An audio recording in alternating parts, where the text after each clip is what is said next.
Salut les amis, bienvenue sur la chaîne de Maximus Le Clément. Je vais vous faire une petite vidéo sur l'Institut Royal des Affaires Internationales et de l'IFRI. Vous allez voir que ces deux clubs en fait ont des ressemblances et qu'on y retrouve les mêmes personnes. Pour commencer, ce qu'il faut savoir, c'est que ce fameux RIIA était en fait l'ex-Chatham House. Je vous l'ai déjà dit dans d'autres vidéos, mais je vais me répéter. Et cette Chatham House se situait en fait au 10 Square St James à Londres et qu'elle a officiellement été fondée le 30 mai 1919 et le tout s'est passé à l'hôtel Majestic à Paris avec des personnages aussi éminents que par exemple Cecil Rhodes, qui était d'ailleurs membre de la loge Apollon à Oxford. On y trouvait bien sûr Alfred Milner, Arthur Balfour, Albert Gray, Lord Rothschild, c'est évidemment des membres éminents de cette loge. Il faut savoir que Lord Rothschild a été le dernier initiateur de cette rencontre à l'hôtel Majestic, c'est lui qui l'a organisé. Vous imaginez bien que tous ces personnages que je viens de citer sont aussi des membres de la Fabian Society et du CFR. Vous n'ignorez pas, maintenant vous le savez, que le CFR et l'Institut Royal des Affaires Internationales, c'est à peu près la même chose. L'un est issu de l'autre, hein, bien entendu. L'Institut Royal a été créé en 1921. Ces deux organisations que sont justement le CFR et le Royal Institute sont pratiquement dans tous les pays du monde.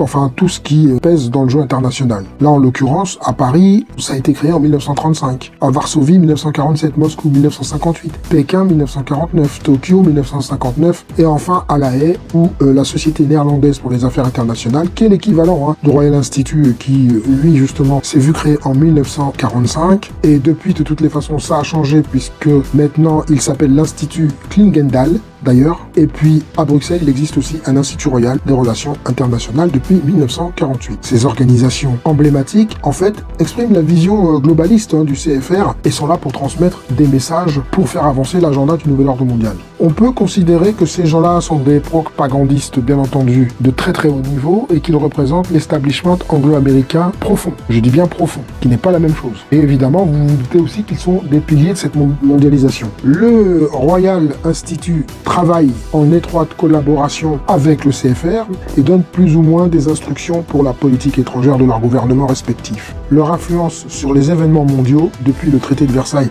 en 1918 est restée décisive jusqu'à l'heure actuelle.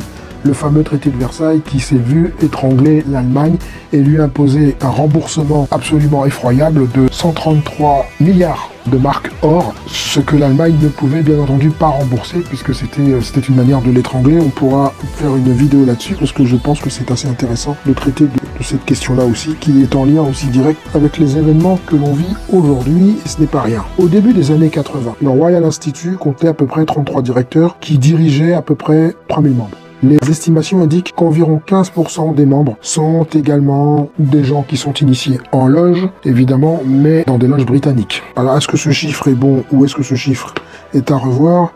Il est probablement plus élevé parce que nous savons que les francs-maçons cachent leur appartenance. Dans les années à peu près 2000-2002, qu'il faut savoir, c'est que Lord Marshall de Knightsbridge était président de ce fameux Royal Institute et c'était un banquier qui était alors également directeur de la bourse de New York. Comme ça, il avait autorité en matière de finances, de British Airways aussi et de British Telecom. British Telecom qui, bien entendu, va être à l'origine par la suite de la privatisation de ce qu'on appelait les PTT et c'est ainsi que naîtra le groupe Orange. Voilà, et ensuite, la suite, vous la connaissez, vous savez qu'après, ça a été des privatisations qui se sont soldées par de la casse sociale et des suicides en masse. D'ailleurs, récemment encore, l'actualité nous relatait les péripéties d'un procès qui n'en finit pas où les victimes mettent 20 à 30 ans pour obtenir soi-disant gain de cause. Voilà la justice, où est-ce qu'elle en est aujourd'hui. Les amis, je continue et je vais vous parler maintenant de l'IFRI, l'Institut Français des Relations Internationales. Lui, il a été fondé comme une filiale d'ailleurs du Royal Institute, c'est notre petit CFR à nous, en 1935, sous le nom autrefois de Centre d'études de politique étrangère, et bien entendu, il résidait à Paris. En 1979, le nom va évoluer et ce Centre d'études de politique étrangère à Paris deviendra l'IFRI, l'Institut Français des Relations Internationales, sous la direction de Thierry de Montbrial. Alors, on va explorer un petit peu ce qu'est l'IFRI. Eh bien, c'est l'Institut Français des Relations Internationales, je viens de le dire, et il est l'un des 3 think tanks, ou clubs de réflexion,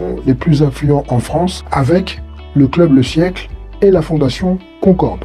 Comme son nom l'indique, l'activité de l'IFRI est orientée vers la politique internationale, ce qui inclut des questions comme, par exemple, la direction que doit prendre notre économie, des questions sur l'avancée de la mondialisation ou les méthodes de gouvernance nationale, locale, européenne ou mondiale. Mais vous pensez bien que l'IFRI, je pense, est plus porté vers une gouvernance mondiale puisque il est l'équivalent du CFR américain.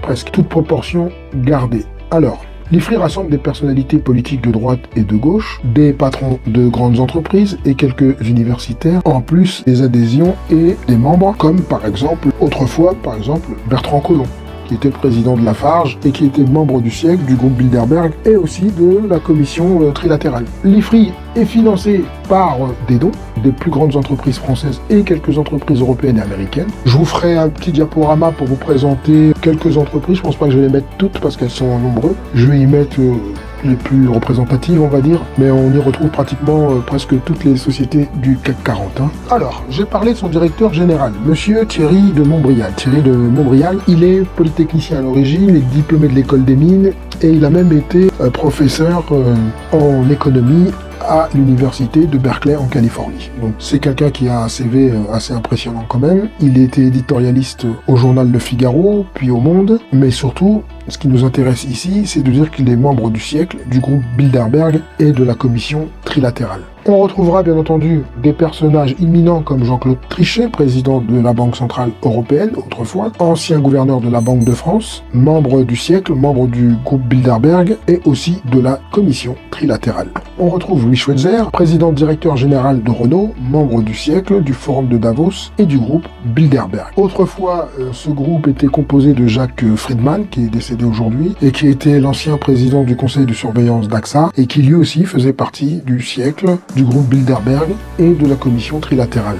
Il y a donc dans ce comité membre monsieur Philippe Jorgensen, président directeur général de l'Agence nationale de valorisation et de la recherche, qui lui aussi d'ailleurs coche les trois cases, le siècle, Bilderberg, commission trilatérale, tout comme l'amiral Jacques Langsade, qui est un ancien chef d'état-major des armées et qui lui aussi bien entendu coche les trois cases, c'est-à-dire le siècle, le Bilderberg et la commission trilatérale. Monsieur Jacques de la Rosière aussi, membre de l'Académie des sciences morales et politiques, ancien directeur du FMI, gouverneur Banque de France, président de la Berg, et lui aussi coche les trois cases, siècle, Bilderberg, commission trilatérale. Didier Pinault, Valenciennes, président d'honneur de Schneider Electric, président de la FEP, coche les trois cases aussi. Hubert Védrine, membre du Parti Socialiste, ancien ministre des Affaires étrangères de Lionel Jospin, ancien secrétaire général de l'Élysée sous François Mitterrand. Lui était membre du club Bilderberg et du siècle. Je n'ai pas été voir si il a été invité à la commission trilatérale, mais on peut supposer que oui. Je pense qu'à ce niveau-là, rares sont ceux qui échappent aux trois. On y retrouvait autrefois Christine Ockrent, célèbre journaliste et présentatrice d'une émission politique à France 3, qui était membre du groupe Bilderberg et aussi de la commission trilatérale. Depuis, elle a fait du chemin. Yves Thilbault de Silguy, membre du directoire de Suez Lyonnaise des Eaux, de LVMH, membre du MEDEF International, conseil d'administration de Vinci et qui a été présent visiblement à la commission trilatérale 2010. Donc le travail de l'IFRI, c'est de faire du réseau. L'IFRI est en connexion régulière avec des partenaires comme la Rand Corporation, je vous en ai déjà parlé, le complexe militaro-industriel américain, soutenu par Rockefeller, par Rothschild, par Carnegie, par les Warburg, etc. et par Kissinger, bien sûr. La Brookings Institution, qui est l'équivalent de notre ENA en France, très très grande école. Le CFR, qu'on retrouve, qui travaille avec l'IFRI, et le Center for Strategic and International Studies, c'est-à-dire le centre stratégique d'études internationales, plus la fondation Carnegie pour la paix internationale. Voilà qui sont les partenaires de l'IFRI, avec le Conseil des relations étrangères allemand, le DGAP, dont je vous ai parlé aussi dans ma vidéo sur la table ronde et Cécile Rhodes. L'objectif de l'IFRI, c'est quoi? C'est d'être le plus grand institut européen de base française. La dimension européenne est très très importante pour l'Institut français des relations internationales, et je dirais même que c'est primordial dans toutes ses activités. Celui-ci est présent à Bruxelles par son bureau l'IFRI Bruxelles, tout simplement, qui est ouvert depuis mars 2005 et qui est l'interface très très active entre d'ailleurs Paris c'est-à-dire le gouvernement français et la Commission européenne. Sa mission, entre autres, est soi-disant d'enrichir le débat européen à travers une approche pluridisciplinaire couvrant toutes les dimensions de relations internationales. Entendez par là, sa mission est de faire avancer l'agenda globaliste. L'IFRI Bruxelles organise environ une trentaine de manifestations par an. Parmi les thèmes abordés en 2011, on citera la gouvernance économique européenne, autrement dit encore la gouvernance mondiale, la politique européenne de voisinage, les premiers pas du service européen pour l'action extérieure avec l'OTAN et la Russie face à l'Afghanistan. L'IFRI d'ailleurs est aussi versé sur des questions, on pourrait dire, sociologiques, par exemple les sans-papiers en Europe, les politiques européennes de l'énergie et de l'environnement, et aussi la sécurité spatiale en Europe. Mais je crois qu'en ce moment, ils sont plutôt intéressés d'ailleurs à la situation de la sécurité au Sahel, entre guillemets. Bon, depuis 1979, c'est toujours dirigé par Thierry de Montbrial, qui a changé un petit peu son équipe de recherche